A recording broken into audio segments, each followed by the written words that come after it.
Brother good morning. Good morning sister. ஓம் சாந்தி. ஓம் சாந்தி. குஷியா இருக்கீங்களா? டபுள் குஷியா இருக்கேன் சிஸ்டர். Very good. இன்னைக்கு ஒரு ஸ்லோகம் சூப்பரா வந்திருந்துச்சு. சங்கமயத்துல யார் சுயராஜ்ய அதிகாரிகளா இருக்காங்களோ அவங்கதான் எதிர்கால விஸ்வராஜ்ய அதிகாரியா வருவாங்க அப்படின்னு சொல்லியிருந்தாரு. சரி, அது தனியாவே நம்ம ஒரு வீடியோவை போடலான் இருக்கேன். சரி, அதை அப்புறம் பார்க்கலாம். ஆமா, சரிங்க சிஸ்டர், அதை போடுவோம். சரி, வரதானமும் இன்னைக்கு சூப்பரா இருந்துச்சு. அப்பா பிராமண குழந்தைங்க தான் இந்த முழு உலகத்திலேயே அதிர்ஷ்டசாலி குழந்தைங்க அப்படின்னு சொல்லியிருந்தாரு. நிச்சயமா கண்டிப்பா வெளி உலகத்தை பார்க்கும்போது நம்ம எவ்வளவு புண்ணியம் பண்ணிருக்கோம், எவ்வளவு அதிர்ஷ்டம் அப்படின்னு வெளியில உலகத்தை எட்டி பார்க்கும்போது தான் தெரியுது நமக்கு. ஆமா, கவலையற்ற மகாராஜாக்கள் அப்படின்னு சொல்லியிருந்தாரு. சரி, அந்த வரதானத்துல பார்க்கலாம். சரி, வாக்கியங்களை கேட்போம். Okay sister. 4/12/2024 காலை முரளி பாப்தாதா மதுபன். ஓம் சாந்தி. இனிமையான குழந்தைகளே, அனைத்திற்கும் ஆதாரம் நினைவு ஆகும். நினைவினால் தான் நீங்கள் இனிமையாக மாறுவீர்கள். இந்த நினைவில் தான் மாயாவின் யுத்தம் நடக்கிறது அப்படின்னு ஒரு தலைப்பு நமக்கு கொடுத்துருக்காங்க. நினைவு தான் எல்லாத்துக்குமே ஆதாரமா இருக்கும். இருக்கு, நினைவுனாலதான் நீங்க இனிமையானவர்களா ஆக முடியும். ஆனாலும் நினைவுலதான் மாயையின் தொந்தரவும் இருக்கும் அப்படிங்கிறாரு. நினைவுனாலதான் இனிமை அப்படின்னு சொல்லியிருக்காரு. இன்னைக்கு நினைவுனாலதான் நீங்க தூய்மையாக முடியும்னு சொல்லுவார் எப்பவும். தூய்மை இனிமை ரெண்டுமே ஒரே விதமான அர்த்தம் தான். எண்ணம் சொல் செயல்ல நீங்க எப்ப தூய்மை ஆகுறீங்களோ அப்ப எண்ணம் சொல் செயல்ல இனிமையானவர்களா இருப்பீங்க. அதான் ரெண்டுக்குமே ஒரே அர்த்தம் தான், இனிமை தூய்மைனா. ஏன்னா கிருஷ்ணரை பாருங்க, இனிமையானவராகவும் இருப்பாரு, தூய்மையானவராகவும் இருப்பாரு சத்தியுகத்துல. அதே போலதான் இங்க நினைவுல இருந்தீங்கன்னா இனிமையாவும் இருப்பீங்க, தூய்மையாவும் இருப்பீங்க அப்படின்றதுக்காக சொல்றாரப்பா.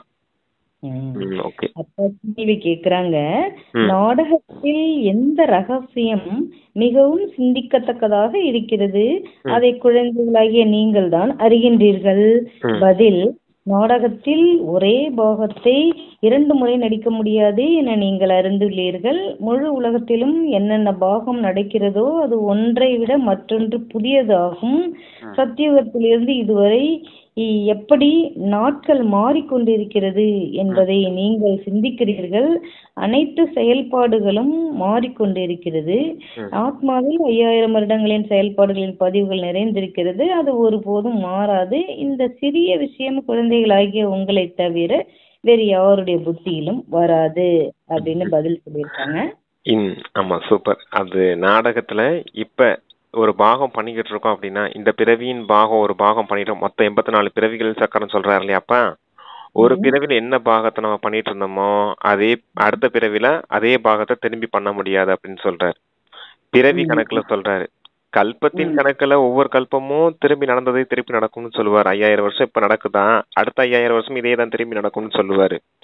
ஆனா பிறவிகளின் பாக அடிப்படையில பாகம் பண்றோம் இல்லையா, பார்ட் பண்றோம் இல்லையா, இந்த பிறவியின் பார்ட் போலவே அடுத்த பிறவியின் பார்ட் இருக்காது, மாற்றம் ஒன்றே மாறாததுன்னு சொல்லி வச்சிருக்காங்க இல்லையா கீதையில கூட, பகவத்கீதையில கூட. அதுக்கான உதாரணத்தை சொல்றாரு. இங்கே எல்லாமே மாற்றத்துக்குரியது. ஒரு பிறவியின் பாகம் போல இன்னொரு பிறவியின் பாகம் இருக்காது, நொடிக்கு நொடி எல்லாமே புதுசாவே இருக்கும் அப்படிங்கிறாரு. இருந்தாலும் ஆத்மாக்குள்ள இந்த 5000 வருஷத்தின் பாகம் பதிவாயிருக்குது. நமக்குள்ள மட்டும் இல்ல, மொத்தம் 800 கோடி ஆத்மாக்கள் இருக்காங்க இல்லையா, அவங்கவுங்களுக்கான பாகம் பதிவா இருக்குது.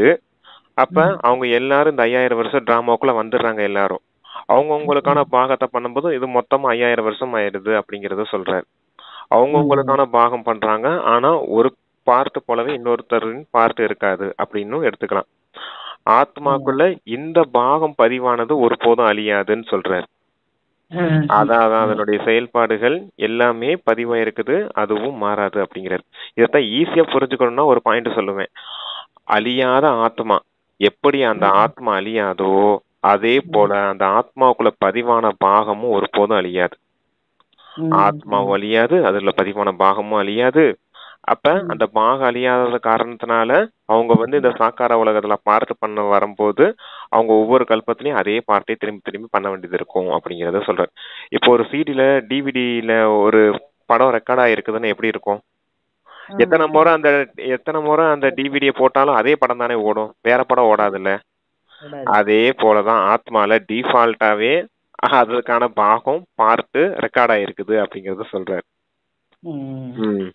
ஓகே சரி. பிரதர். ம் ஓம் சாந்தி. இனிமேலும் இனிமையான குழந்தைகளே, நீங்கள் உங்களுடைய எதிர்கால புருஷோத்தம முகம், புருஷோத்தம உடலை பார்க்கிறீர்களா என ஆன்மீக தந்தை ஆன்மீக குழந்தைகளிடம் கேட்கிறார். இது புருஷோத்தம சங்கம யுகம் அல்லவா?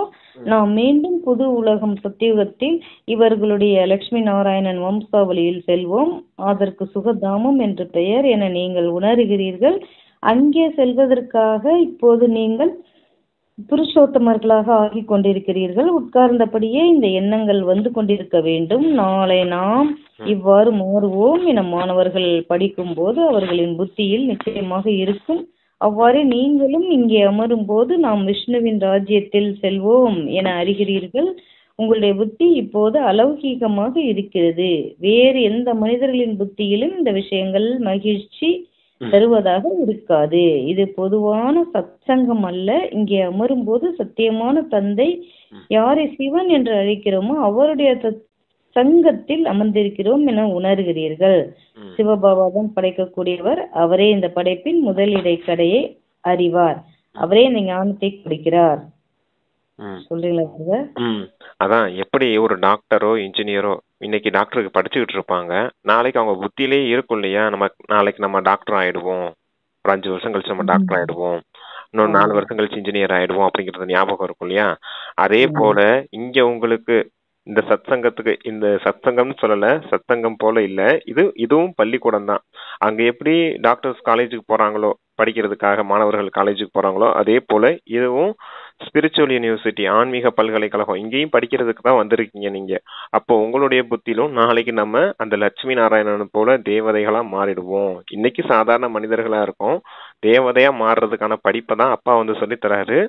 அப்ப உங்களுடைய புத்தியிலும் நாளைக்கு நம்ம தேவதையா ஆவோம் அப்படிங்கிற நம்பிக்கை இருக்கணும் இல்லையா, அப்படிங்கறத சொல்றாரு. புரிஞ்சுதா சிஸ்டர்? புரியுது. அதான் சொல்றாருப்பா. முதலீட்டு கடையை அறிவார். அவரே ஆமா, அவருக்கு தான் தெரியும், முதல் இடைக்கடை தெரியும் இல்லையா. இப்ப மனிதர்களா இருக்கவங்க நாளைக்கு தேவதையாவாங்க, தேவதையானவங்க நாளைக்கு விகாரம் வாம மார்க்கத்துல போகும்போது 5 விகாரங்களுக்கு வசமாகும் போது மறுபடியும் சாதாரண மனிதர்கள் ஆயிடுவாங்க. மறுபடியும் மனிதர்களை தேவதையா மாத்துறதுக்கு பாபா வர வேண்டியது இருக்கும். அதனாலதான் அவரை படைப்பவர் அப்படின்னு சொல்லி வச்சிருக்காங்க. கிரியேட்டர், டைரக்டர் எல்லாமே சொல்லி வச்சிருக்காங்க. சரி சிஸ்டர், அதான் சொல்றேன், எனக்கு 3 காலம் ஞானமும் தெரியும், அதனாலதான் இவர் எப்படி சொல்லியிருக்காங்க அப்படின்னு சொல்றாரு. சரி, ஓகே சிஸ்டர். நேற்றைய விஷயத்தை சொல்வதை போல சொல்கிறார். இங்கே அமர்ந்திருக்கிறீர்கள் என்றால் நாம் இங்கே ஆடையை புதுப்பித்துக் கொள்வதற்காக, அதாவது இந்த உடலை தெய்வீக உடலாக மாற்றுவதற்காக வந்திருக்கிறோம் என்பது நினைவிருக்கும் அல்லவா. இது நம்முடைய தமோ பிரதானமான பழைய உடல் என ஆத்மா கூறுகிறது. இதை மாற்றி இப்படிப்பட்ட தெய்வீக உடல் எடுக்க வேண்டும். எவ்வளவு எளிதான குறிக்கோள்! படிக்க வைக்கக்கூடிய டீச்சர் நிச்சயமாக படிக்க கூடிய மாணவர்களை விட புத்திசாலியாக இருப்பார் அல்லவா. படிக்கவும் வைக்கிறார், நல்ல கர்மங்களையும் கற்றுக் கொடுக்கிறார். நம்ம எந்த பகவான் படிக்க வைக்கிறார் என்றால் நிச்சயமாக தேவி தேவதையாக மாற்றுவார் என இப்போது நீங்கள் புரிந்து கொள்கிறீர்கள். இந்த படிப்பே புதிய உலகத்திற்காக ஆகும். வேறு யாருக்கும் புது உலகத்தை பற்றி சிறிதும் தெரியாது. இந்த லட்சுமி நாராயணன் புது உலகத்திற்கு அதிபதியாக இருந்தனர். தேவி தேவதைகள் கூட வரிசை கிரமத்தில் இருப்பார்கள் அல்லவா. அனைவரும் ஒன்று போல இருக்க முடியாது, ஏனென்றால் ராஜ்யம் அல்லவா. இந்த எண்ணங்கள் உங்களுக்குள் ஓடிக்கொண்டே இருக்க வேண்டும். ஆத்மாக்களாகிய நாம் பத்தித்தத்தில் இருந்து தூய்மையாவதற்காக தூய்மையான தந்தையை நினைவு செய்கிறோம். ஆத்மா தனது இனிமையான தந்தையை நினைவு செய்கிறது. நீங்கள் என்னை நினைவு செய்தால் தூய்மையாக சதோப்பிரதானமாக மாறுவீர்கள் என பாபாவே கூறுகின்றார். அனைத்திற்கும் ஆதாரம் நினைவு யாத்திரையாகும். குழந்தைகளே, என்னை எவ்வளவு நேரம் நினைவு செய்கிறீர்கள் என பாபா நிச்சயம் கேட்பார். நினைவு யாத்திரையில் தான் மாயாவின் யுத்தம் நடக்கிறது. நீங்கள் யுத்தத்தை கூட புரிந்து கொள்கிறீர்கள். இது யாத்திரை கிடையாது, ஆனால் போராகும். இதில் தான் மிகவும் எச்சரிக்கையோடு இருக்க வேண்டும். சொல்றீங்களா பிரதர்? அந்த சரீரத்தை மாத்திக்கிறதுக்காக இங்க வந்திருக்கீங்க. இது தமோ பிரதானமான சரீரமா இருக்குது. நாளைக்கு உங்களுக்கு சத்துவ பிரதானமான சரீரம் கிடைக்கணும். அதுக்காக தான் இங்க வந்திருக்கீங்க. அதாவது இங்க மனிதர்கள் உடல்ல இருக்கீங்க, நாளைக்கு தேவதைகளின் உடலுக்கு போகணும் அப்படின்னா எப்படி, எதன் அடிப்படையில கிடைக்கும்? ஆத்மா தூய்மையாகும் போது தேவாத்மாக்களின் உடலுக்கு போக முடியும். ஆத்மா இப்ப பதித்தமா இருக்குது. அதனாலதான் சாதாரண மனித உடல்ல இருக்கீங்க. இப்ப பதித்தத்திலிருந்து பாவனமாக்கக்கூடிய தந்தையை நினைவு செய்யும் போது தூய்மையற்ற நிலையிலிருந்து தூய்மை ஆயிடுவீங்க. அப்புறம் உங்களுக்கு தெய்வீக சரீரம் கிடைக்கும் இல்லையா அப்படின்னு சொல்றாரு. அப்புறம் இந்த நினைவு யாத்திரை தான் முக்கியமா இருக்குது. நாளைக்கு நீங்க அந்த தெய்வீக ராஜ்யத்துக்கு போயிடுவீங்க அப்படிங்கிறார். அதாவது லட்சுமி நாராயணன் ராஜ்யத்துக்கு போயிடுவீங்க. அவங்கதான் முழு உலகத்தின் அதிபதியா இருந்தாங்க. அதுவும் கூட ராஜ்யமா இருக்குது. அங்க ராஜ்யத்துல வரிசை கிரமமா தானே, முயற்சிக்கு ஏத்த மாதிரி தானே அங்கேயும் பதவிகள் நிர்ணயிக்கப்படும் அப்படின்னு சொல்றாரு.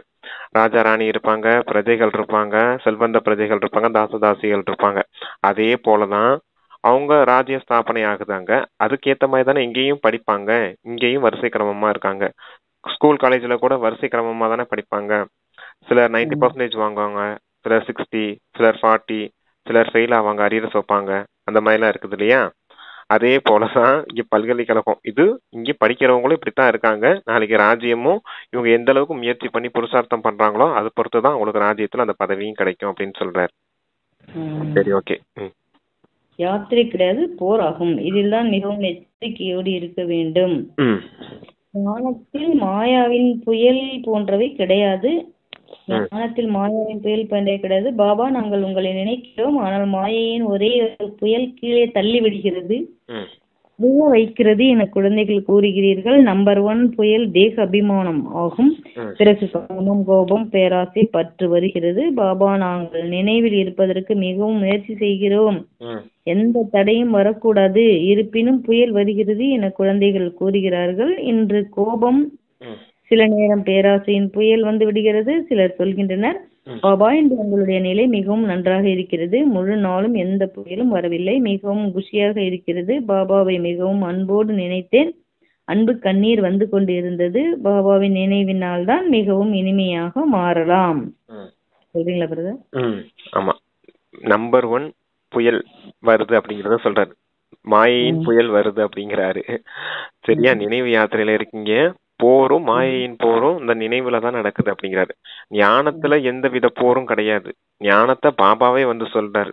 ஞானத்தை சிந்தனை செய்யும் போது எந்த பிரச்சனையும் கிடையாது. ஆனா நினைவுல ஆத்மா அபிமானி நிலையில இருக்கும் போது தேக அபிமானம் வருது அப்படிங்கிறாரு. தேக அபிமானம் வருது, அப்ப போரும் நடக்குது அப்படிங்கிறாரு. பெரிய பெரிய பூதங்கள் வருது அப்படிங்கிறாரு. என்னென்னது? காமம், கோபம், பற்று, பேராசை, அகங்காரம். அகங்காரத்தை தான் அபிமானம்னு சொன்னார் அப்பா. நம்பர் 1 பூதம் எதுன்னு சொன்னாரு? தேக அபிமானம். அதன் வசமாகறதுனாலதான் 5 விகாரங்களும் வருது. உங்களை நீங்க உடல்னு புரிஞ்சுக்கிடும் போது, அந்த அகங்காரம் வரும்போதுதான் மற்ற எல்லா பூதங்களும் வருது அப்படிங்கிறாரு. சில சமயம் பாபா கிட்ட சொல்றாங்களாம், இன்னைக்கு எந்த புயலும் வரல பாபா, குஷியா இருந்தோம், நினைவிலே இருந்தோம், அன்பு கண்ணீர் வந்துச்சு அப்படின்னு சொல்றாங்களாம். ஆனா சில சமயம் கோபத்துக்கு வசமாயிரும், பேராசைக்கு வசமாயிரும் அப்படின்னு சொல்றாங்களாம். அதான் மாயையும் சர்வசக்திவான இருந்து குழந்தைகளான உங்களை எதிர்க்கிறான், போர் நடத்துறான். நீங்களும் மாயையோட போர் நடத்த வேண்டியதா இருக்குது. நினைவு யாத்திரையின் கூடவே இது போர்க்களமாவும் இருக்குதுன்னு சொல்றாரு அப்பா. எச்சரிக்கையோட இருக்கணும் அப்படிங்கிறாரு. அதான் சொல்றாரு, எச்சரிக்கையோட இருக்க சொல்றாங்கப்பா. மாயாவிடம் நாம் தோல்வி அடைந்து அடைந்து எதுவரை வந்து விட்டோம் என்பதையும் புரிந்து கொள்கிறார்கள். இதை யாரும் புரிந்து கொள்வது இல்லை. மனிதர்கள் லட்சக்கணக்கான வருடங்கள் என்கிறார்கள், அல்லது பரம்பரையாக என்கிறார்கள். நாம் மீண்டும் மனிதரிலிருந்து தேவதையாக மாறிக்கொண்டிருக்கிறோம் என நீங்கள் கூறுவீர்கள். இந்த ஞானத்தை பாபாதான் வந்து கொடுக்கிறார். விசித்திரமான உடலற்ற தந்தை தான் விசித்திரமான ஞானத்தை கொடுக்கிறார். நிராகாரருக்கு விசித்திரமானவர் என்று கூறப்படுகிறது. நிராகாரர் இந்த ஞானத்தை எப்படி கொடுப்பார்? நான் இந்த உடலில் எப்படி வருகிறேன் என்பதை பாபாவே புரிய வைக்கிறார். இருப்பினும் மனிதர்கள் குழம்புகிறார்கள். இந்த ஒரே உடலிலா வருவார்? ஆனால் நாடகத்தில் இந்த உடல் தான் நிமித்தமாக இருக்கிறது, சிறிது கூட மாறுவது இல்லை. இந்த விஷயங்களை நீங்கள் புரிந்து கொண்டு மற்றவர்களுக்கும் புரிய வைக்கிறீர்கள். ஆத்மாதான் படிக்கிறது, ஆத்மாதான் கற்றுக்கொண்டு கற்பிக்கிறது. ஆத்மா மிகவும் விலை மதிப்பு அற்றது ஆகும். ஆத்மா அழிவற்றது. இந்த சரீரம் அழிகிறது. ஆத்மாக்களைய நாம் நம்முடைய பரம்பிதா பரமாத்மாவிடம் இருந்து படைப்பவர் மற்றும் படைப்பின் முதலிடை கடை 84 பிறவிகளின் ஞானத்தை அறிந்து கொண்டு இருக்கிறோம். ஞானத்தை யார் எடுக்கிறார்கள்? ஆத்மாக்களாகிய நாம், ஆத்மாக்களாகிய நீங்கள் தான் நாலேஜ்ஃபுல் பாபாவிடம் இருந்து மூலவதனம் சூட்சும வதனத்திற்கு செல்கிறீர்கள். நாம் நம்மை ஆத்மா என உணர வேண்டும் என்பதே மனிதர்களுக்கு தெரியாது. மனிதர்கள் தன்னை உடல் என தலைகீழாக புரிந்து கொண்டிருக்கிறார்கள். ஆத்மா சச்சித்தானந்த சொரூபம் என பாடப்பட்டு இருக்கிறது. சொல்லிடுறீங்களா பிரதர்? அதான் பரமாத்மா எப்படி இந்த உடல்ல பிரவேசமாகிறாருன்றது மனிதர்களுக்கு யாருக்கும் தெரியறது இல்ல. விசித்திரமான தந்தை விசித்திரமான ரூபத்துல இருக்காரு, ஆத்ம ரூபத்துல நிராகாரமா இருக்காரு. அவர் இந்த பிரம்மா உடலை ஆதாரமா இருக்கிறாரு. நாடகத்துப்படி இந்த உடல் தான் நிமித்தமா இருக்குது. மனிதர்கள் குழப்பமடைகிறாங்க, இந்த ஒரு உடல்ல தான் வருவாரா பிரம்மா, ஒரு உடல்ல தான் வருவாரா பரமாத்மா அப்படின்னு. ஆனா நாடகப்படி அந்த உடல் தான் நிமித்தமா இருக்குது. அப்ப அந்த ஒரு உடல்ல தான் வருவேன் அப்படிங்கறத சொல்றாரு. என்ன சொல்லித்தராரு விசித்திரமான தந்தை 84 பிறவிகளின் சக்கரம், படைப்பு மற்றும் படைப்பவரின் ரகசியம், படைப்பினுடைய முதல் இடைக்கடையின் ரகசியம், அதை எல்லாமே சொல்லித்தாராரு. 3 உலகம் என்னென்னது, சாக்கார உலகம், சூட்சும வதனம், நிராகார உலகம், அது எல்லாத்தையும் சொல்லித்தாராரு. ஆத்மா பரமாத்மா டிராமா, அந்த 3 விதமான ரகசியம். டிராமாங்கிறது இந்த சாக்கார உலகத்துல நடக்குது. ஆத்மா பரமாத்மா எல்லாரும் நிராகார உலகத்துல இருந்தோம் இல்லையா? அப்ப இந்த விஷயங்கள்லாம் சொல்லித்தராரு அப்படிங்கிறாரு. அப்புறம் என்ன சிஸ்டர் சொன்னாரு, இதை யாரும் மனிதர்கள் புரிஞ்சுக்கிறது இல்ல. மனிதர்கள் எல்லாரும் தலைகீழா புரிஞ்சுக்கிறாங்க.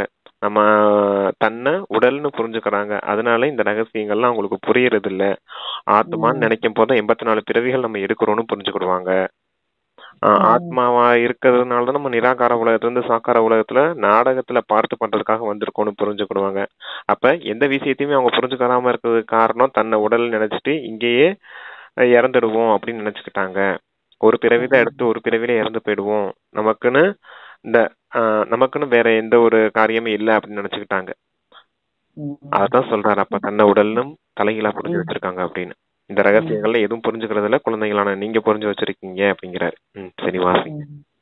ஆத்மா சச்சித்தானந்த சுரூபம் என பாடப்பட்டிருக்கிறது. பரமாத்மாவிற்கு எல்லோரையும் விட அதிகமான மகிமை இருக்கிறது. ஒரு தந்தைக்கு எவ்வளவு மகிமை இருக்கிறது. அவரே துக்கத்தை நீக்கி சுகத்தை கொடுக்கக்கூடியவர், துக்கத்தை நீக்கி சுகம் அளிப்பவர். ஞானக்கடல் போன்ற மகிமைகள் கொசு போன்றவர்களுக்கு கிடையாது.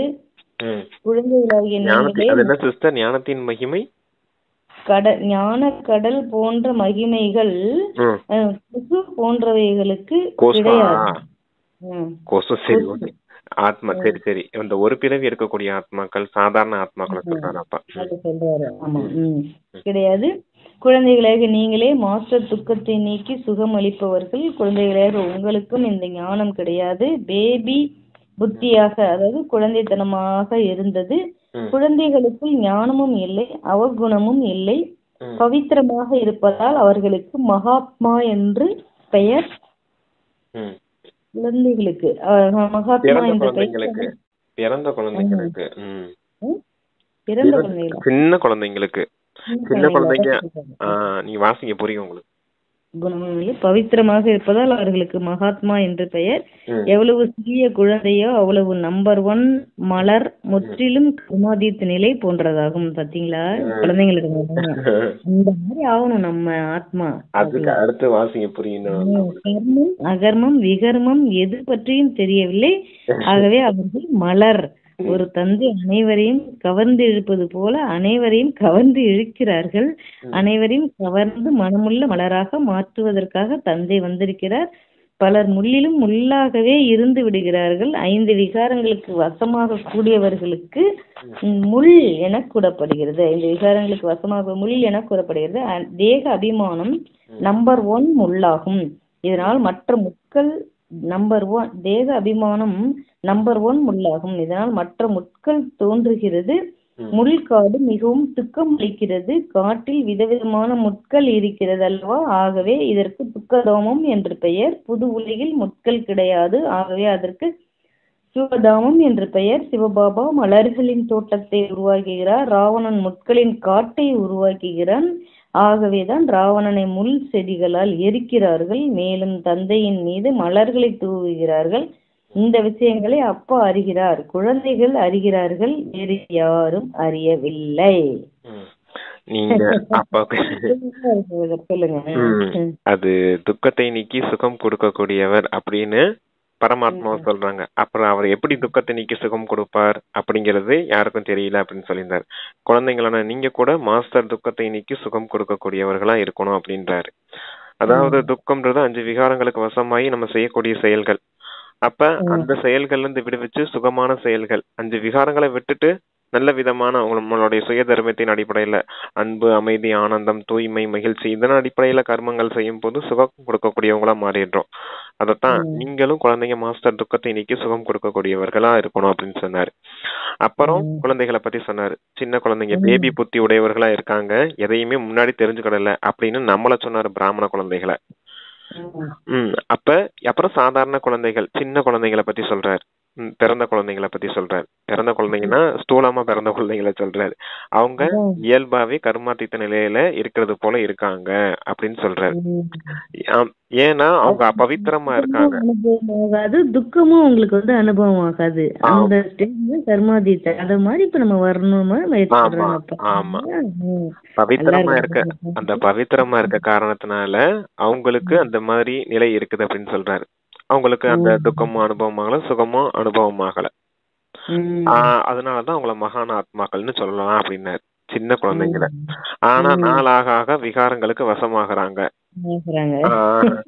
சரியா? அதான் அக்கர்மம், விகர்மா, கர்மம் அத பத்தின விளக்கமே அவங்க குழந்தைங்களுக்கு தெரியாது அப்படிங்கறதையும் சொல்றாரு. ஆனா தந்தை இப்ப சொல்லும் போது நமக்கு தெரியுது இல்லையா, விகர்மா செய்யும் போது ராவணனுக்கு வசமாகறோம், பாவ கர்மங்கள் ஆகுது. 5 விகாரங்களுக்கு வசமாகறோம், அதனால பாவ கர்மம் ஆகுது.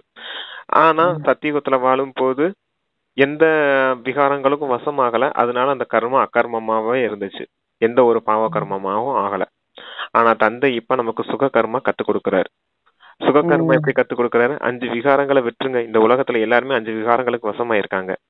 அப்ப 5 விகாரங்களை விட்டுட்டீங்க, உங்களுடைய தெய்வீக குணங்களை நீங்க தாரணை செஞ்சு அதை பயன்படுத்தினீங்கன்னா எல்லாருக்கும் சுகம் கொடுக்கக்கூடியவங்களா மாறிடுவீங்க. அதைத்தான் தந்தை சுக கர்மா கத்து கொடுக்குறேன் அப்படிங்கறத சொன்னாரு. சரி, அடுத்து இந்த முற்கள் எல்லாமே அதான் முள்காடு, எல்லாமே முள்காடா இருக்குது. அதான் எல்லாரும் 5 விகாரங்களுக்கு வசமா இருக்காங்க, அதான் முள்காடு போல இருக்குது அப்படின்னு. இந்த முற்களை எல்லாம் மலரா மாத்துறதுக்கு, ஆமா, இந்த முற்களை எல்லாம் மலரா மாத்த வந்திருக்காரப்பா தோட்டக்காரன். முற்களை எல்லாம் மலரா மாத்தக்கூடியவர். பக்தி மார்க்கத்துல அதுக்கு பேர் கூட வச்சிருக்காங்க, பபுல்நாத் அப்படின்னு. அதான் சொல்றாரு. நம்பர் 1 முள் இந்த தேக அபிமானம் ஆகும். தேகம் நானுங்கிற உணரக்கூடிய அந்த அபிமானம், அந்த உணர்வு, அதனாலதான் மற்ற முட்கள் வருது அப்படிங்கிறார். தன்னை தேகம்னு உணர்றதுனாலதான் காமம் வருது, கோபம் வருது, பற்று, பேராசை எல்லாம் வருது அப்படின்னு சொல்றாரு. அப்ப நம்பர் 1 முள் அதுதான். முதல்ல அந்த முள்ளை எரிக்கணும் அப்படின்னு சொல்றாரு. தந்தை நினைவுல இருந்தீங்கன்னா அந்த தேக அபிமானங்கிற முள் மறைஞ்சு போயிடும், ஆத்ம அபிமானி ஸ்திதி வரும் அப்படிங்கறத சொல்றேன். சரி, ஓகே சிஸ்டர். அதான் 5 விகாரங்கள் தான்.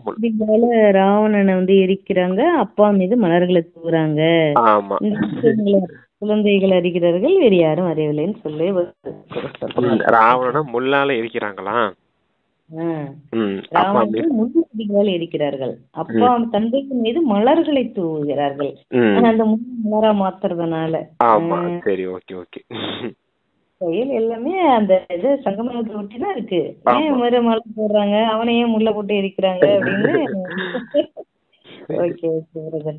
யாரும் இல்லை. நாடகத்தில் ஒரு பாகத்தை 2 முறை நடிக்க முடியாது என குழந்தைகள் அறிகிறார்கள். முழு உலகத்திலும் என்ன நடிப்பு நடந்து கொண்டிருக்கிறது, அது ஒவ்வொன்றும் புதியது என புத்தியில் இருக்கிறது. சத்தியுகத்தில் இருந்து இதுவரை எப்படி நாட்கள் மாறிக்கொண்டிருக்கிறது என நீங்கள் சிந்தியுங்கள். அனைத்து செயல்களுமே மாறிக்கொண்டிருக்கிறது. 5000 வருடத்தின் செயல்பாடுகளின் பதிவுகள் ஆத்மாவில் நிரம்பி இருக்கிறது. அது ஒருபோதும் மாறாது. ஒவ்வொரு ஆத்மாவிலும் அவரவருக்கு என்று பாகம் பதிவாகி இருக்கிறது. இந்த சிறிய விஷயம் கூட யாருடைய புத்தியிலும் தோன்றவில்லை. இந்த நாடகத்தின் கடந்த காலம், நிகழ்காலம், எதிர்காலத்தை நீங்கள் அறிகிறீர்கள். இது பள்ளிக்கூடம் அல்லவா? தூய்மையாகி பாபாவை நினைக்கக்கூடிய படிப்பை பாபா படிக்க வைக்கிறார். தந்தை வந்து இப்படி பத்தித்தமாக இருக்கக்கூடியவர்களை பரிசுத்தமாக மாற்றக்கூடிய படிப்பை படிக்க வைப்பார் என எப்போதாவது சிந்தனை செய்துள்ளீர்களா? செய்துள்ளீர்களா? இந்த படிப்பினால் தான் நாம் உலகத்திற்கு அதிபதியாகலாம். பக்தி மார்க்கத்தின் புத்தகங்கள் தனிப்பட்டவையாகும். அதற்கு படிப்பு என்று கூற முடியாது. ஞானம் இல்லாமல் எப்படி சத்கதி கிடைக்கும்? சத்கதி அடைவதற்கு தந்தை இல்லாமல் ஞானம் எங்கிருந்து வந்தது? சத்கதியில் நீங்கள் இருக்கும்போது பக்தி செய்வீர்களா? இல்லை. அங்கேயே அளவற்ற சுகம் இருக்கும். செய்வீர்களா? இல்லை. அங்கேயே அளவற்ற சுகம் இருக்கும். பிறகு பக்தி எதற்காக செய்வது? இந்த ஞானம் இப்போதுதான் கிடைக்கிறது. அனைத்து ஞானமும் ஆத்மாவில் இருக்கிறது. ஆத்மாவிற்கு எந்த தர்மமும் கிடையாது. ஆத்மா சரீரத்தை ஏற்கும் போதுதான் இன்னார் இன்ன தர்மம் என்று கூறப்படுகிறது. ஆத்மாவின் தர்மம் என்ன? ஒன்று, ஆத்மா பிந்துவாக இருக்கிறது, மேலும் சாந்த சுரூபமாக இருக்கிறது, சாந்தி தாமத்தில் இருக்கிறது. அந்த டிராமா பத்தி சொன்னார். அது ஏற்கனவே கேள்வி பதில வந்துச்சு இல்லையா? ஆத்மால பாகம் பதிவாயிருக்குது, அழியாத ஆத்மால அழியாத பாகம் பதிவாயிருக்குது. அதனால ஒரு இந்த பிறவியின் பார்ட் போலவே அடுத்த பிறவியின் பார்ட் இருக்காது. அதான் பாகம் எப்பவுமே மாறிக்கிட்டே இருக்கும். நொடிக்கு நொடி இந்த டிராமால பாகம் மாறிக்கிட்டே இருக்கும் அப்படிங்கிறது. மாற்றம் ஒன்றை மாறாதது போல இந்த 5000 வருஷத்தின் நாடகம் நொடிக்கு நொடி ஒவ்வொரு செகண்டும் வேற விதமான பார்ட் தான் ஒவ்வொரு ஆத்மாக்களும் பண்ணிக்கிட்டு இருப்பாங்க அப்படின்னு சொல்றாரு. சரியா? அப்புறம் அந்த ஆத்மாக்கள்ல ஏன் அப்படி ஒவ்வொரு விதமான பார்ட் பண்ணிக்கிட்டு இருக்காங்க அப்படின்னா, அந்த இயல்பாவே ஒரு ஆத்மாக்குள்ள இந்த பாகத்தை தான் நடிக்கணும்னு அப்படி பதிவா இருக்குது. அதன் அடிப்படையில இங்க வந்து அது இது பண்ணிக்கிட்டு இருக்காங்க, பார்ட் பண்ணிக்கிட்டு இருக்காங்க.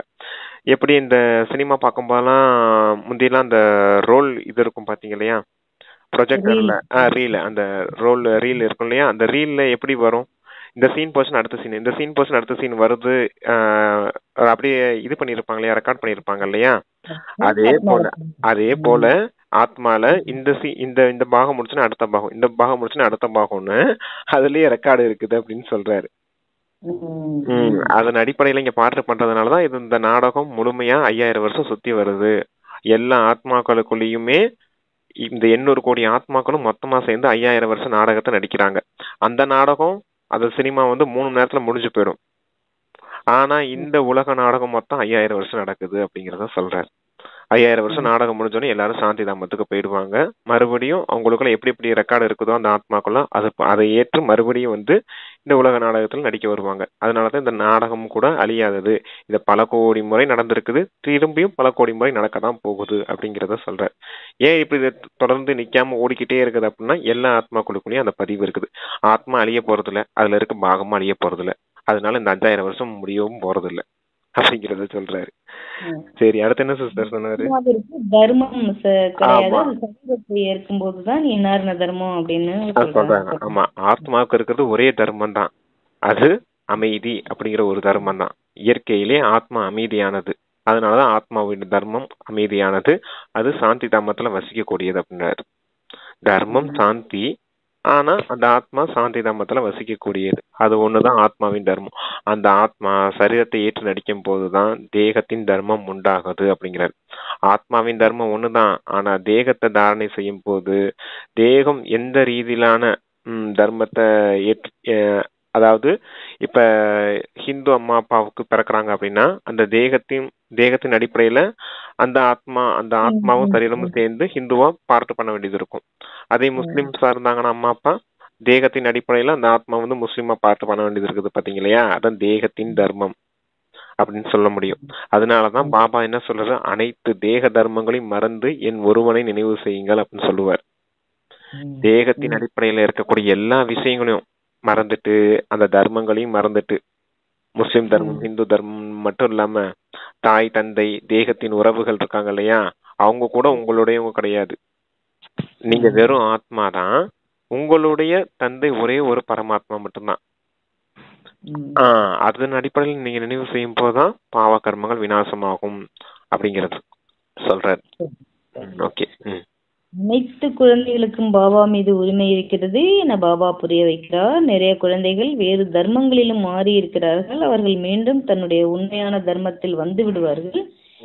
தேவி தேவதா தர்மத்தை விட்டு மற்ற தர்மத்தில் யார் சென்றிருக்கிறார்களோ அந்த இலைகள் அனைத்தும் தன்னுடைய இடத்திற்கு வந்து விடுவார்கள். நீங்கள் முதலில் பாபாவின் அறிமுகத்தை கொடுக்க வேண்டும்.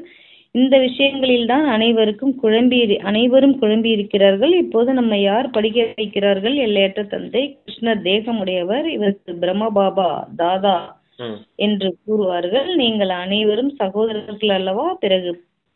பிறகு பிறவியை பொறுத்தது ஆகும். சகோதரரின் சரீரம் எப்படி இருக்கிறது? சகோதரியின் சரீரம் எப்படி இருக்கிறது? ஆத்மா ஒரு சிறிய நட்சத்திரம் போன்று இருக்கிறது. இவ்வளவு ஞானம் அனைத்தும் ஒரு சிறிய நட்சத்திரத்தில் இருக்கிறது. நட்சத்திரம் உடல் இல்லாமல் பேச முடியாது. நட்சத்திரம் நடிப்பது இவ்வளவு உறுப்புகள் கிடைத்திருக்கிறது. நட்சத்திரங்களாகிய உலகம் தனி. ஆத்மா இங்கே வந்து சரீரத்தை ஏற்கிறது. சரீரம் சிறியதிலிருந்து பெரியதாகிறது. ஆத்மாதான் தனது தந்தையை நினைவு செய்கிறது. அதுவும் இந்த உடலில் இருக்கும் வரைதான். வீட்டில் ஆத்மா பாபாவை நினைவு செய்யுமா? இல்லை. அதான் உங்களை படிக்க வைக்கிறது யாரு? கிருஷ்ணர் கிடையாது. அங்க பக்தி மார்க்கத்துல சொல்லி வச்சிருக்காங்க சாஸ்திரத்துல, கிருஷ்ணர் ஞானம் கொடுத்தார் அர்ஜுனனுக்கு அப்படின்னு. ஆனா என்ன சொல்றாரு, இது பிரம்ம பாபாவுடைய ரதம், அதனால அதுல வந்து சிவபாபா கொடுக்கக்கூடிய ஞானம். ஆனா அங்க கிருஷ்ணர் பேரை போட்டுட்டாங்க அப்படிங்கறத சொல்றாரு. அப்புறம் என்ன சிஸ்டர் சொன்னாரு? இவ்வளவு ஆமா, நட்சத்திரத்தை பத்தி சொன்னாரு. ஆத்மாதான் நட்சத்திரம். அந்த நட்சத்திரம் அந்த சரீரத்தை தாரணை செய்து அப்படிங்கறத சொல்றாரு. சரீரம் சிறுசாகும் பெருசாகும், ஆனா ஆத்மா எப்பவுமே ஒரே சைஸ்ல தான் இருக்கும், நட்சத்திரம் போலதான் இருக்கும். அது அந்த சரீரத்தை எடுத்து பாகத்தை நடிக்குது அப்படின்னு சொல்றாரு. திரும்பி சொன்னதுதான் சிஸ்டர். பேச முடியாது. நட்சத்திரம் நடிப்பதற்காக இவ்வளவு உறுப்புகள் கிடைத்திருக்கிறது. நட்சத்திரங்களாகிய உங்களின் உலகம் தனி. ஆத்மா இங்கே வந்து சரீரத்தை ஏற்கிறது. சரீரம் சிறிதிலிருந்து பெரியதாகிறது. ஆத்மா தனது தந்தையை தான் நினைவு செய்கிறது. அதுவும் இந்த உடலில் இருக்கும் வரைதான். வீட்டில் ஆத்மா பாபாவை நினைவு செய்வது இல்லை அப்படிங்கிறாங்கப்பா. ஆமா, சரீரத்துல இருக்கிற வரைக்கும் தான் நினைவு செய்ய முடியும் நீங்க. ஏன்னா அப்பதான் புத்தியும் மனமும் வேலை செய்யும். அங்க சாக்கார உலகத்துல மட்டும்தான் டிராமா அனுசாரமா சரீரத்துல இருக்கும் போதுதான் ஆத்மாவுடைய பார்ட் ரெக்கார்டு வெளியே வரும். அதே நிராகார உலகத்துல ஆத்ம உலகத்துல இருக்கும் போது அங்க எண்ணமும் இருக்காது, சொல்லும் இருக்காது, செயலும் இருக்காது. அப்ப அதனுடைய இயல்பான நிலையான அந்த அமைதியில மட்டுமே இருக்கும். அங்க தந்தை நினைவு செய்யவும் முடியாது.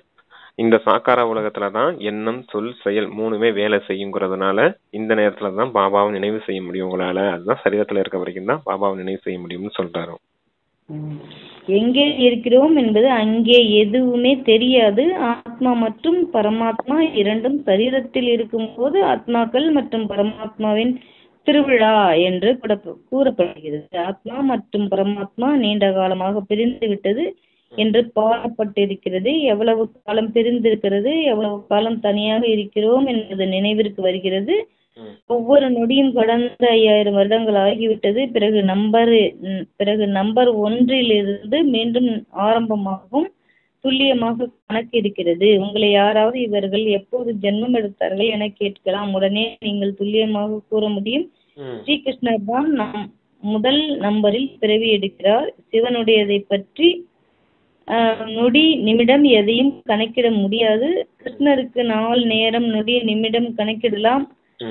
மனிதர்களின் கடிகாரத்தில் வித்தியாசம் ஏற்படுகிறது. சிவபாபாவின் அவதாரத்தில் எந்த வித்தியாசமும் கிடையாது. அதாவது மனிதர்களின் கடிகாரம், சிவபாபாவின் அவதாரம், இந்த வித்தியாசமும் கிடையாது. எப்போது வந்தார் என்பதே தெரியவில்லை. அப்போது வந்தார் என்றும் கூற முடியாது. தோராயமாக கணக்கிடலாம். நொடி நிமிடத்தின் கணக்கை கூற முடியாது. அவருடைய அவதாரம் கூட அலௌகீகமானது. அவர் இரவில் வருகிறார். மற்றபடி வேறு யாரெல்லாம் அவதாரம் எடுக்கிறார்களோ அவர்களது தெரிகிறது. ஆத்மா சரீரத்தில் நுழைகிறது, சிறிய உடலை அணிந்து கொள்கிறது, பிறகு மெல்ல மெல்ல பெரியதாகிறது. இது வரைக்கும் சொல்லிடுங்க. தேகதாரி கிருஷ்ணர் அவருடைய பிறப்பின் நேரத்தை கணக்கிட முடியும் துல்லியமா கடிகாரத்தை வச்சு. அப்ப ஏன்னா ஆத்மா தேகத்துக்கு வந்து தேக சரீரத்துல இருக்கிறதுனால நொடி நிமிடங்கள் கணக்கிட முடியும். அதான் கிருஷ்ண ஜெயந்தின்னு கொண்டாடுறாங்க இல்லையா? பக்தி மார்க்கத்துல கூட அந்த ரோஹிணி நட்சத்திரம் அன்னைக்கு கொண்டாடுவாங்க கிருஷ்ண ஜெயந்தி. சரி, ஓகே. இல்லைன்னா ஜென்மாஷ்டமி இல்ல அந்த ஆவணி மாசம் அந்த அஷ்டமி தேதியில பிறந்ததுனால அந்த அஷ்டமி தேதி அன்னைக்கு கொண்டாடுவாங்க. 2 விதமா கொண்டாடுவாங்க. அவங்களுக்கே அதுவே சரியா தெரியல.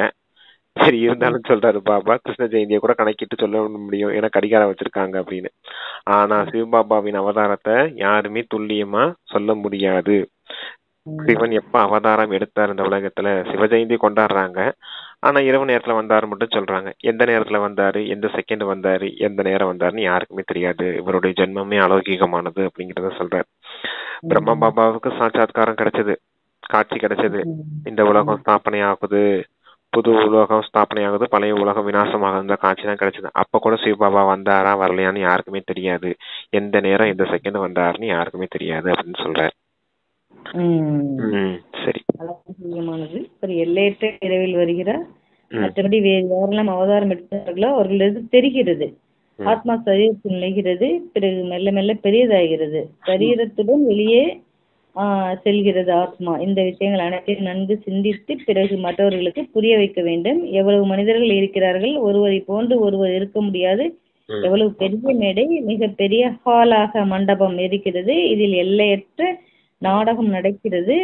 நரனியில் இருந்து நாராயணனாக மாறுவதற்காக பாபா படைக்கின்ற புதிய உலகத்தில் உயர்ந்த பதவி அடைவதற்காக குழந்தைகளாகிய நீங்கள் இங்கே வந்திருக்கிறீர்கள். மற்றபடி இந்த பழைய உலகம் அழிய போகிறது. பாபா மூலமாக புதிய உலகம் உருவாகி கொண்டிருக்கிறது. பிறகு பாபா பாலனையும் செய்ய வேண்டும். இந்த சரீரத்தை விடும்போது நிச்சயமாக சத்தியுகத்தில் புதிய உடல் எடுத்து பாலனை செய்வீர்கள். அதற்கு முன்பு இந்த பழைய உலகம் அழியத்தான் வேண்டும். மூங்கில் காடு பற்றி எரிய போகிறது. பிறகு இந்த பாரதம் மட்டும்தான் இருக்கும். பாரதத்தில் மிக சிலரே இருப்பார்கள். இப்போது நீங்கள் விநாசத்திற்கு பிறகு தண்டனை அடையாமல் இருக்க கடினமாக உழைக்கிறீர்கள். ஒருவேளை விகர்மம் விநாசமாகவில்லை என்றால் தண்டனைகள் அடைவீர்கள். மேலும் பதவியும் கிடைக்காது. நீங்கள் யாரிடம் செல்கிறீர்கள் என யாராவது உங்களிடம் கேட்டால் சிவபாபாவிடம் என கூறுங்கள். அவர் பிரம்மாவின் உடலில் வந்திருக்கிறார். இந்த பிரம்மா சிவன் கிடையாது. எவ்வளவு பாபாவை அறிகிறீர்களோ அவ்வளவு பாபாவிடம் அன்பு ஏற்படும். குழந்தைகளே, நீங்கள் வேறு யாரையும் விரும்பாதீர்கள். மற்ற சங்கத்தின் தொடர்பு அன்பை விட்டு விட்டு ஒரு சங்கத்தில் வையுங்கள். அந்த மூங்கில் காடுன்னு சொல்லியிருந்தாரு பாத்தீங்களா? மூங்கில் காட்டுக்கு யாரும் தீ வைக்கணும்னு அவசியமே கிடையாது. அதுவா உரசி தீ பிடிச்சிடும். அதே போல இந்த முழு உலகம் விநாசமாக போதா, அதுவா உரசி தீ பிடிச்சிடும் அப்படிங்கிறாரு. ஒருத்தர் மாறி மாறி நாங்க தான் உயர்ந்தவங்கன்னு சொல்லி மாறி மாறி உரசி தீ பிடிச்சிடும். அதான் முழு உலகம் விநாசம் ஆயிடும். இப்ப நீங்க அந்த சத்தியுகத்துக்கு போகணும் அப்படின்னா விகர்மங்களை விநாசம் செய்துக்கணும். விகர்மங்கள் விநாசம் ஆயிடுச்சுன்னா உயர்ந்த பதவி அடைவீங்க. இல்லாட்டினா விகர்மங்கள் இருந்துச்சு அப்படின்னா தர்மராஜபுரியில தண்டனை அடைய வேண்டியதற்கும் பதவியும் குறைஞ்சு போயிடும் அப்படின்னு சொன்னார். அப்புறம் என்ன சிஸ்டர்? யாரையும் விரும்பாதீர்கள், மற்ற சங்கத்தின் தொடர்ந்து போவாதீங்கன்னாங்க. அப்பா ஒரு தந்தையிடம் மட்டும் அன்பு வைங்க அப்படிங்கிறாரு. அப்புறம் பிரம்மா உடம்புல அப்பா இந்த மாதிரி புரிஞ்சுக்கணும் ஃபர்ஸ்ட். அது என்னது, சிவபாபா தான் பிரம்மா உடல்ல வந்திருக்காரு. பிரம்மா ஒண்ணும் சிவன் கிடையாது. அவர் தனிப்பட்ட ஆத்மா பிரம்மா. பிரம்மா சரீரமும் தனி, அவருடைய ஆத்மாவும் தனி. இருந்தாலும் பிரம்மாவுடைய சரீரத்தை சிவபாபா ஆதாரமா இருக்கிறாரு அப்படிங்கிறார். ஆத்மாவைத்தான் பரமாத்மா சிவன்னு சொல்ல முடியும். எந்த ஆத்மாவை? சிவபாபாங்கிற பரமாத்மாவை மட்டும்தான் சிவன்னு சொல்ல முடியும். ஆனா பிரம்மா சரீரத்திலேயே பிரம்மாவுடைய ஆத்மாவும் தனியா இருக்குது அப்படின்னு சொல்றாரு. ஆனா அந்த பிரம்மா ஒன்னும் சிவன் கிடையாது அப்படின்னு புரிஞ்சுக்கோங்க அப்படிங்கிறார். அன்பை விட்டு விட்டு ஒரு சங்கத்தில் வையுங்கள். பிரியதர்ஷினி இருக்கிறார்கள் அல்லவா? இங்கேயும் அப்படித்தான் 108 பேர் உண்மையான பிரியதர்ஷினிகள் ஆகிறார்கள். அதிலும் கூட 8 பேர் உண்மையிலும் உண்மையானவர்களாக மாறுகிறார்கள். 8 மாலை இருக்கிறது அல்லவா? 9 ரத்தினங்கள் என பாடப்பட்டிருக்கிறது. 8 மணிகள். 9வது பாபா. 8 தேவதைகள் முக்கியமானவர்கள். பிறகு 16,108 பேர் இளவரசிகளின் குடும்பமாக திரேதா கடைசி வரை மாறுகிறார்கள். 16,108 திரேதா கடைசி வரை மாறுகிறார்கள். பாபா உள்ளங்கையில் சொர்க்கத்தை காண்பிக்கிறார். நாம் சிருஷ்டிக்கே அதிபதி ஆகிறோம் என்ற போதை குழந்தைகளாக உங்களிடம் இருக்க வேண்டும். பாபாவிடம் இப்படிப்பட்ட வியாபாரம் செய்ய வேண்டும். விரல் விட்டு எண்ணக்கூடிய அளவிற்குத்தான் வியாபாரிகள் இந்த வியாபாரத்தை செய்கிறார்கள். இது போன்ற வியாபாரிகள் யாரும் கிடையாது. குழந்தைகள், நாம் பாபாவிடம் செல்கிறோம் என்ற உற்சாகத்தில் இருங்கள். மேலே பாபா இருக்கிறார். உலகில் இருப்பவர்களுக்கு தெரியவில்லை. அவர் கடைசியில் வருவார் என அவர்கள் கூறுவார்கள். அதுவே கலியுகத்தின் கடைசி, அதுவே கீதை, மகாபாரதத்தின் நேரம். அதே யாதவர்கள் ஏவுகணைகளை கண்டுபிடித்து கொண்டிருக்கிறார்கள். அதே கௌரவர்களின் ராஜ்யம், அதே பாண்டவர்களாகிய நீங்கள் இருக்கிறீர்கள். அந்த பாரு அதோட முடியுது. சரி, அந்த 16,108 சொன்னார் பாத்தீங்களா.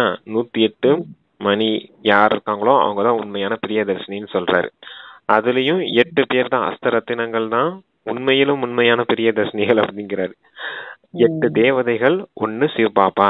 அதாவது அத கூட நினைவு சின்னமா வச்சிருக்காங்களே, நவரத்ன மோதிரம்னு. அதுல வைரம் சிவபாபா, மற்ற எல்லாரும் வேற வேற ரத்தினங்கள், முத்து, பவளம், ஆணிக்கம், மரகதம், கோமேதகம்னு இருக்கு இல்லையா, நீலக்கல். அதெல்லாம் 8 ரத்தினங்கள். கூடவே 1 வைரம் சிவபாபா, அதான் நவரத்தினங்கள்னு சொல்றாரப்பா. ஓகே, 8 தேவதைகள் அஸ்தரத்தினங்களா வராங்க, 1 சிவபாபாவா இருக்காரு. அதுலயும் 108 சத்தியுகத்துல வரக்கூடிய மகாராஜா மகாராணிகள், அவங்களதான் 108 பேர்னு சொல்றாங்க. அதான் உண்மையில உண்மையான பிரியதர்ஷினிகள் அப்படின்னு சொன்னார். அப்புறம் 16,108 இளவரசன் இளவரசிகள், அவங்களுடைய ராயல் ஃபேமிலிஸ்ல வரக்கூடியவங்க எல்லாருமே சேர்த்து 16,108 பேர் திரேதா யுக இறுதி வரைக்கும் வராங்க அப்படிங்கறத சொல்றாரு. அடுத்து சிஸ்டர், உள்ளங்கையில் சொர்க்கத்தை ஆமா அதான் என்ற போதை உங்களிடம் இருக்க வேண்டும் அப்படின்னு அப்பா நான் கொடுக்குறேன். ஆமா, வியாபாரம் செய்ய வேண்டும். ஆமா, இப்படிப்பட்ட வியாபாரத்தை யாருமே செய்யறது இல்ல, உலகத்திலே நீங்க மட்டும்தான் செய்றீங்க அப்படிங்கிறார். அதான் தந்தை கிட்ட இருந்து இந்த உலக ராஜ்யத்தை அடையிறோம் இல்லையா, உலகத்துக்கு சிருஷ்டிக்கே அதிபதி ஆகுறோம் அப்படின்னா இந்த வியாபாரத்தை, இந்த நினைவு யாத்திரையின் மூலமா தானே நீ அடையிறீங்க. அப்பா கொடுத்த இந்த ஞானம், யோகம், தாரணை, சேவை, இதை மட்டும் நல்லா செய்யுங்க. அப்ப நல்ல விதமா உயர்ந்த பதவி வருவீங்க, உலகத்துக்கே எஜமானர் ஆவீங்க. இந்த மாதிரி ஒரு படிப்பு, இந்த மாதிரி ஒரு வியாபாரம் யாருமே செய்யறதில்ல, நீங்க தான் செய்றீங்க அப்படின்னாரு. அப்ப மகாபாரத யுத்தம் கடைசியில் வருவார் என கூறுவார்கள் சொன்னாங்க இல்லையா, அது மகாபாரத யுத்தத்துல சொல்லிருக்காங்க. யாதவர்கள் தான் அந்த இறுதி நேரத்துல அழிச்சாங்க அப்படின்னு. இங்க அப்பா யாதவர்கள்னு சொல்றது யாருன்னா சயின்டிஸ்ட்.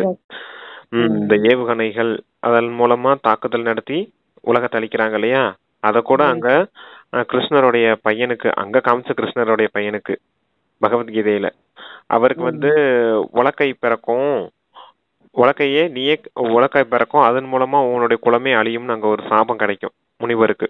இந்த உலக்கைங்கிறது எதுன்னா, இங்க மிசைல்ஸ் இருக்கு பாத்தீங்க இல்லையா, ஏவுகணைகள், அணுகுண்டுகள், தாக்குதல், அதுதான் உலக்கைன்னு அப்பா சொல்லுவார். அதன் மூலமா இந்த உலகத்தையே அழிச்சிடுவாங்க அப்படின்னு சொல்றாரு. அங்க கூட மகாபாரதத்துல அது இயற்கையா காமிச்சிருக்காங்க. உலக்கையை பிறக்கும், அதன் மூலமா அவங்க மாறி மாறி சண்டை இட்டுக்கிட்டு ஒருத்தர் அழிச்சிடுவாங்க, அந்த குலமே அழிஞ்சு போயிடும், யாதவர்களின் குலமே அழிஞ்சு போயிடும். அதான் சொல்றாரு, உண்மையான பாண்டவர்கள் நீங்க தான், பரமாத்மா உங்களுக்கு துணைவரா இருக்காரு, நீங்க தான் நாளைக்கு வெற்றி அடைய போறீங்க, வெற்றி அடைஞ்சு ராஜ்யத்தை அடைய போறீங்க, யாதவர்களும் கௌரவர்களும் அழிஞ்சு போயிடுவாங்க அப்படிங்கிறார். கௌரவர்கள்ங்கிறது ஞானம் இல்லாத ஆத்மாக்கள், அஞ்ஞானி ஆத்மாக்கள். பாண்டவர்கள் யாரு? ஞானம் நிறைந்தவர்கள். ஏன்னா கூட பரமாத்மா துணைவரா இருந்தார். அங்க கிருஷ்ணர்னு காமிச்சிருக்காங்க, கிருஷ்ணர் இல்ல, சிவபரமாத்மா துணைவரா இங்க இருந்து சங்கம யுகத்துல நம்மளை வழி நடத்திட்டு போன விஷயம் அங்க தேகதாரி கிருஷ்ணனா காமிச்சிட்டாங்க அப்படிங்கறத சொல்ற. அதான் மகாபாரதத்தின் கதை அப்படிங்கறத புரிய வைக்கிறார் அப்பா. குழந்தைகளாகிய நீங்கள் இப்போது வீட்டில் அமர்ந்தபடியே சம்பாதித்துக் கொண்டிருக்கிறீர்கள். பகவான் வீட்டில் இருந்தபடியே வந்திருக்கிறார். ஆகவே நீங்கள் வருமானத்தை பெற்றுக் கொள்ளுங்கள் என பாபா கூறுகிறார். இந்த வைரம் போன்ற பிறவி விலை மதிப்பற்றது என பாடப்பட்டிருக்கிறது. இப்போது இதை கிளிஞ்சல்களுக்காக இழந்து விடக்கூடாது. இப்போது நீங்கள் முழு உலகத்தையும் ராமராஜ்யமாக மாற்றுகிறீர்கள். உங்களுக்கு சிவனிடமிருந்து சக்தி கிடைத்துக் கொண்டிருக்கிறது. மற்றபடி தற்காலத்தில் பலருக்கு அகால மரணம் ஏற்படுகிறது.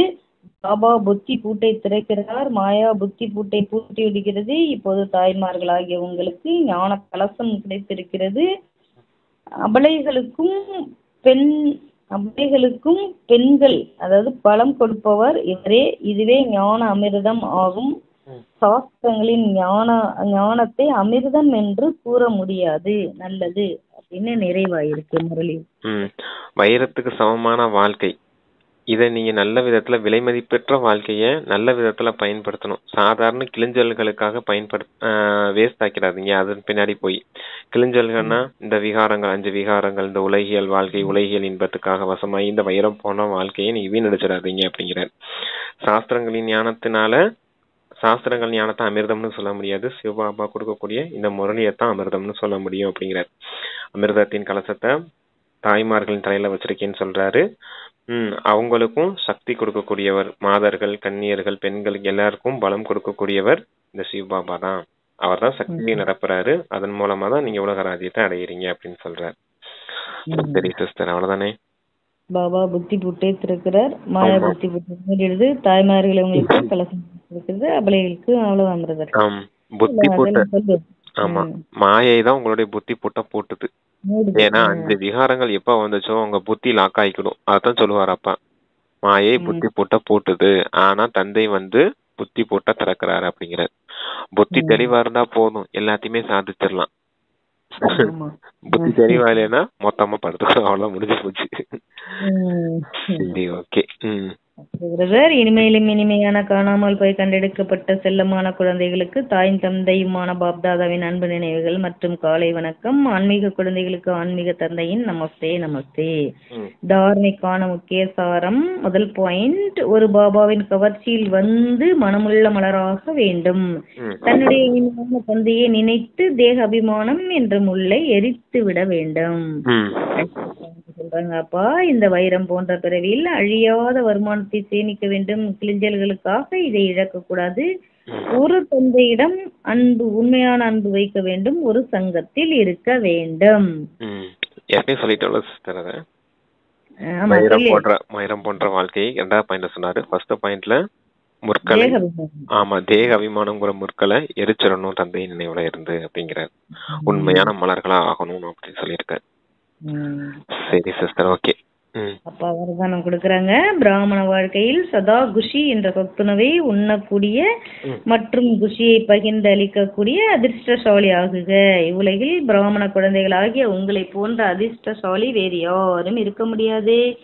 ஏனென்றால் இந்த வாழ்க்கையில் தான் உங்கள் அனைவருக்கும் பாப்தாதாவின் மன சிம்மாசனம் கிடைக்கிறது. சதா குஷி என்ற சத்துணவை உண்ணுகிறீர்கள் மற்றும் குஷியை பகிர்ந்து அளிக்கிறீர்கள். இச்சமயம் நீங்கள் கவலையற்ற மகாராஜாக்கள். அத்தகைய கவலையற்ற வாழ்க்கை முழு கல்பத்திலும் வேறு எந்த ஒரு யுகத்திலும் கிடையாது. சத்தியுகத்தில் கவலையற்றவராக இருப்பீர்கள், ஆனால் அங்கே ஞானம் இருக்காது. இப்போது உங்களுக்கு ஞானம் உள்ளது, எனவே உங்கள் மனதில் இருந்து வெளிப்படுகிறது, என்னை போன்ற அதிர்ஷ்டசாலி வேறு யாரும் இல்லை அப்படின்னு ஒரு அருமையான வரதானம் கொடுத்துருக்காங்க. ஆமா, இந்த உலகத்திலேயே உங்களை போல அதிர்ஷ்டசாலி யாருமே கிடையாது. பிராமண குழந்தைகளை போல அதிர்ஷ்டசாலி யாருமே கிடையாது அப்படிங்கிறார். ஏன்னா இந்த சமயத்துலதான் உங்களுக்கு பாப்தாதாவுடைய மன சிம்மாசனம், பாப்தாதாவுடைய இதே சிம்மாசனம் கிடைச்சிருக்குது அப்படிங்கிறார். அப்ப குஷின்ற பொக்கிஷம், குஷிங்கிற சத்துணவை இப்பதான் நீங்க சாப்பிடுறீங்க, மற்றவர்களுக்கும் பகிர்ந்து கொடுக்குறீங்க. நீங்க கவலையற்ற மகாராஜாவாவும் இருக்கீங்க அப்படிங்கறத சொல்றார். குஷி இருக்கும் போது கவலை இருக்காது இல்லையா, அதான் கவலையற்ற மகாராஜாவா இருக்கிறீங்க. இப்படிப்பட்ட நிலை உங்களுக்கு எந்த யுகத்திலயுமே கிடைக்கல அப்படிங்கிறாரு. சத்தியுகத்துல கவலையற்றவரா இருப்பீங்க, இருந்தாலும் அந்த சமயம் உங்களுக்கு ஞானம் இருக்காது. என்ன ஞானம் இருக்காது? ஆத்மா, பரமாத்மா, டிராமா, இத பத்தின ஞானமே இருக்காது. ஞானம் இல்லாம கவலையற்றவர்களா இருப்போம், சாதாரணமா இருப்போம். அப்ப எல்லா ஞானத்தையும் இப்ப நீங்க அறிஞ்சிருக்கீங்க, கூடவே கவலையற்றவரா இருக்கீங்க, பரமாத்மாவுடைய துணையிலே இருக்கீங்கன்னா அப்ப நீங்க தான் கவலையற்ற மகாராஜா. அப்ப நான் எவ்வளவு அதிர்ஷ்டசாலி அப்படிங்கிற நினைவுலயே இருக்கீங்க அப்படிங்கறத சொல்றேன். அதான் உங்களை போல அதிர்ஷ்டசாலி யாருமே இல்லைங்கிற பாடல் உங்க இதயத்துல இருந்து ஒழிச்சுக்கிட்டே இருக்கணும் அப்படிங்கறத சொல்றேன்.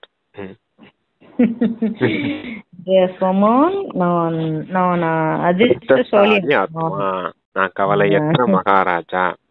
ஏன்னா என் கூட பாபா இருக்காரு, பாபா கொடுத்த ஞானமும் இருக்குது. சத்தியுகத்து தேவதையோட நான் உயர்ந்தவன். ஏன்னா அவங்களுக்கு ஞானமே கிடையாது, எனக்கு ஞானமும் இருக்குது, பாபாவும் துணையா இருக்காரு அப்படிங்கறத சொல்றேன். அதனாலதான் நான் அதிர்ஷ்டசாலி ஆத்மா. ஸ்லோகன் சொல்றாங்க அப்பா, சங்கமயுகத்தின் சுயராஜ்ய அதிகாரிகள் தான் உலக ராஜ்ய அதிகாரி ஆவார்கள். ஆமா சங்கம யுகத்தின் சுயராஜ்ய அதிகாரிகள் தான் உலக ராஜ்ய அதிகாரிகள். அருமையான ஸ்லோகன. ஆமா சுயராஜ்ய அதிகாரிகள் அப்படின்னா சங்கம யுகத்துலதான் இருக்கும். அதான் 5 கர்மேந்திரியங்கள், 3 சூட்சுமேந்திரியங்கள், கண்ணு காது மூக்கு வாய் தோல், கூடவே 3 சூட்சுமேந்திரியங்கள், மனம் புத்தி சம்ஸ்காரம்.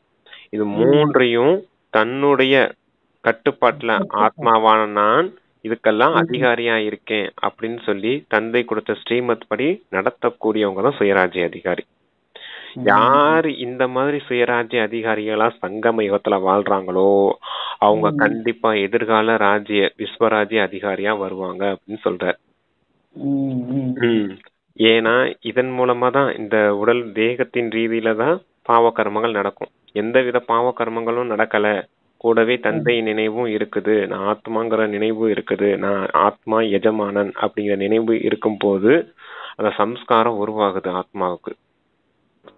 அந்த சம்ஸ்காரம் உருவாகிற காரணத்தினாலதான் அந்த சம்ஸ்காரத்தை ஆத்மா எடுத்துட்டு போகும்போது இங்க சுயராஜ்ய அதிகாரியா இருந்துச்சு, நாளைக்கு அந்த உலகத்துல எஜமானனா விஸ்வராஜ்ய அதிகாரியா வந்துரும் அப்படிங்கறத சொல்றாரு.